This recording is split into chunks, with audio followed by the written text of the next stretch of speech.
بسم اللہ الرحمن الرحیم۔ السلام علیکم ورحمۃ اللہ وبرکاتہ۔ کتاب کا نام ہے حسن انجام۔ آج ہم اس کا 11واں لیسن پڑھیں گے انشاءاللہ تعالی۔ لیسن کا نام ہے نیک تربیت کا اچھا انجام۔ میرے والد کا تعلق ضلع جہلم کے علاقہ دینا سے تھا۔ والد صاحب نے ابتدائی تعلیم اسلامیہ اسکول راولپنڈی سے حاصل کی۔ دینی تعلیم و تربیت اپنے شفیق اور نیک والد محترم محمد فضل حق سے حاصل کی، جو فوج میں ملازم ہونے کے ساتھ ساتھ اپنے محلے کی مسجد کے امام بھی تھے۔ انتہائی نرم طبیعت کے مالک، کم گو انسان تھے۔ کثرت سے دینی کتب کا مطالعہ اور کثرت سے ذکر میں مشغول رہنے والے تھے۔ ان کے زیر سایہ تربیت پانے کے باعث میرے والد کی طبیعت شروع ہی سے نیکی کی طرف مائل تھی۔ چھٹیوں میں آبائی گاؤں جاتے تو دور دراز کھیتوں کی طرف نکلتے وقت اپنا لوٹا اور جائے نماز ساتھ لے کر جاتے۔ فجر کی نماز کے لیے اپنے والد سے گزارش کرتے کہ میاں جی صبح صرف اتنا کہہ دیجیے گا کہ فجر کا وقت ہو گیا ہے۔ میاں جی ایسا ہی کرتے اور یہ سنتے ہی اٹھ جاتے۔ بلا ناغہ صبح کی تلاوت ان کا معمول تھا۔ عبادات کی احسن ادائیگی کے ساتھ ساتھ دنیاوی معاملات میں بھی محتاط، میانہ روح اور سنت پر چلنے والے انسان تھے۔ میں نے اپنی زندگی میں اتنی متوازن شخصیت نہیں دیکھی۔ 25 سال ایئر فورس کی ملازمت کے دوران ان کی رپورٹ میں ایک بھی چارج یعنی معمولی غلطی نہ تھی جس پر ان کے افسران حیرت زدہ تھے۔ خاندانی معاملات میں ان کا رویہ انتہائی مدبرانہ اور انصاف پر مبنی تھا۔ خاندان کے کسی فرد سے کبھی ناراضگی نہ ہوئی۔ ہمارا گھر وہ واحد گھرانہ تھا جہاں ایک دوسرے سے ناراض رشتہ دار بھی اکٹھے ہوتے تھے۔ وہ رشتوں کو جوڑ کر رکھنے والوں میں سے تھے۔ وفات سے 15 سال قبل والد صاحب کو جوڑوں کے درد کی تکلیف لاحق ہو گئی۔ درد اتنا شدید اور تکلیف دہ ہوتا ہے کہ ہر کروٹ پر ان کی آہ نکل جاتی تھی۔ وہ اپنا کمبل بھی ہاتھ سے کھینچتے تو درد سے کراہ اٹھتے۔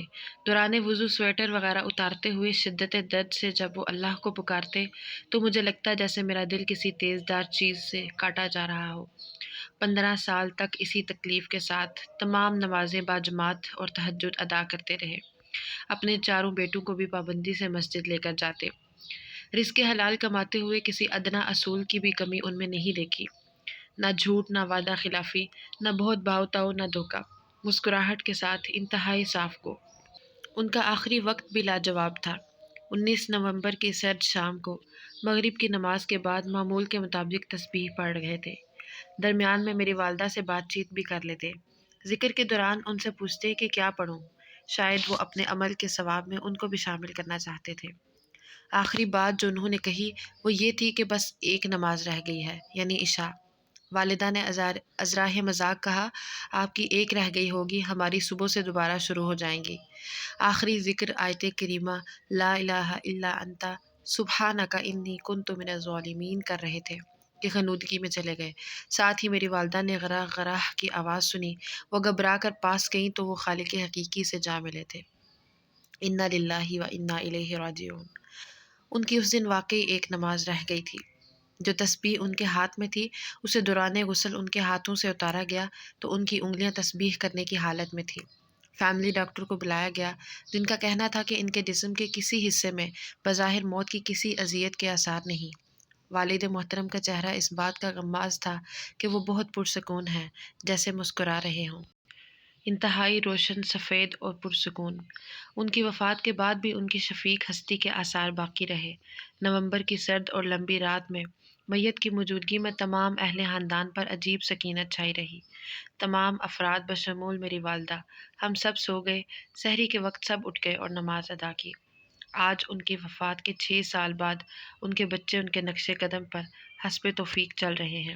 میرا قرآن کورس بھی ان کے لیے صدقہ جاریہ ہوگا انشاءاللہ۔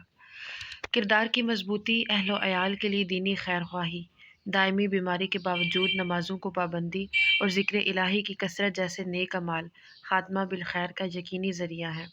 جو اللہ سبحانہ وتعالیٰ کی رحمتوں کے طلبگار ہیں انہیں اعمال صالحہ کو اپنی زندگی کا لازمی جزو بنانا چاہیے۔